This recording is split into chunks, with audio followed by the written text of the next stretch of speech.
The wedding was supposed to be a beautiful escape for both of us. My cousin was getting married at this luxurious countryside venue nestled between rolling hills and old oak trees, and my wife Jenna had been excited for weeks. She had picked out her dress like it was a red carpet moment and laid out our matching outfits days in advance. She couldn't stop talking about how nice it would be to get away from the noise of the city and breathe something softer, quieter together. I thought everything between us was steady. No fights, no awkward silences, just the usual wear and tear of work schedules and occasional missed dinners. Or at least that's what I told myself. But something shifted the moment we arrived at the venue. It was subtle at first, just a feeling, like the temperature dropping before a storm. Jenna suddenly became unusually animated, especially around a guy I didn't recognize. He was tall, the kind of attractive that people notice even when they're not trying to. He carried himself with that effortless confidence that doesn't need to speak loudly. I caught them whispering at the bar. Too close, too casual. When I asked her who he was, she waved it off like it meant nothing. "Oh, just an old friend," she said, sipping her drink. "Nothing serious ago. Nothing serious." That phrase, "nothing serious," lodged in my chest like a splinter, because throughout the evening, I watched the two of them move in orbit around each other, laughing at things no one else heard, leaning in when the music got louder, her hand brushing against his arm like it had a memory of being there before. It was all so smooth, so practiced, so intimate in a way that screamed familiarity. I kept my composure. It was a wedding after all, and I wasn't about to turn it into a spectacle. But my instincts wouldn't shut off.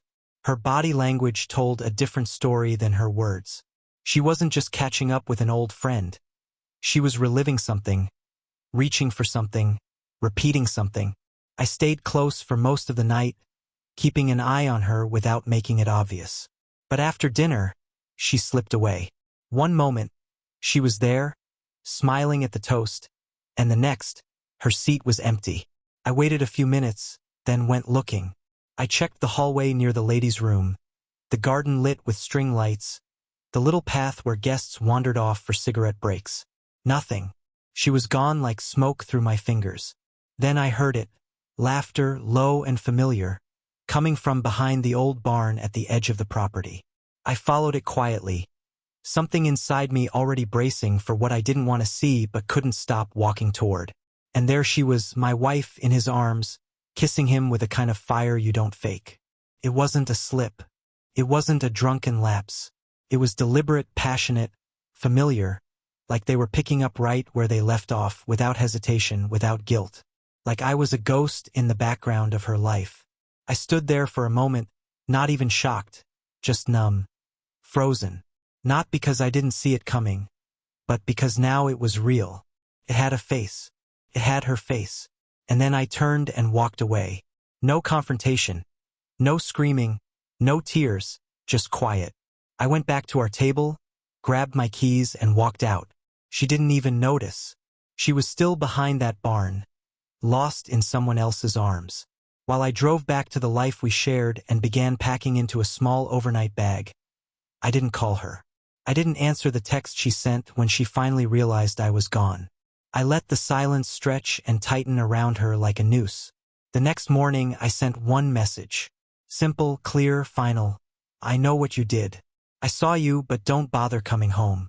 That was it. No bargaining. No space for lies. I blocked her on everything.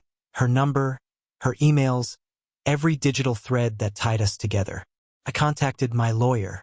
We didn't have much to split, but I made sure she couldn't touch a thing that was mine. I froze the joint accounts, changed the locks, pulled every piece of leverage I could into my corner. I wasn't just leaving, I was erasing the path back. She tried everything. She called from unknown numbers. She sent long, weepy emails begging to explain, swearing it didn't mean anything.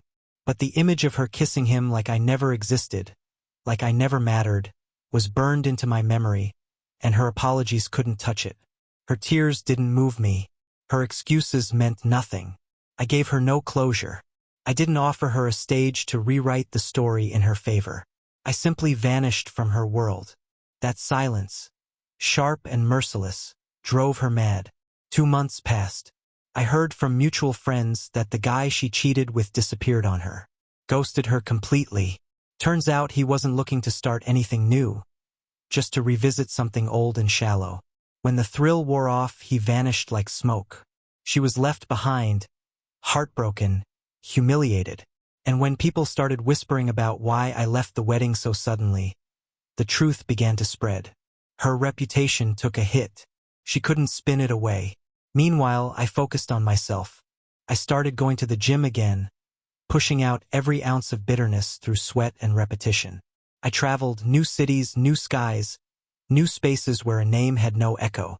I even landed a promotion at work. Something that might have felt overwhelming before, but now felt like breathing clean air for the first time in years. Turns out cutting ties with a cheating spouse does wonders for your mental clarity. I felt lighter, sharper, alive again.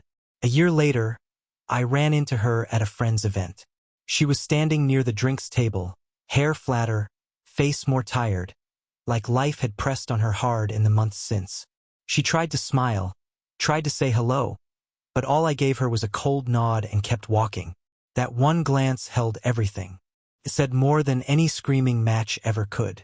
I didn't need some explosive revenge. No grand finale. She had detonated her own world with her choices. All I did was let her live in the silence I left behind. In that silence, it said,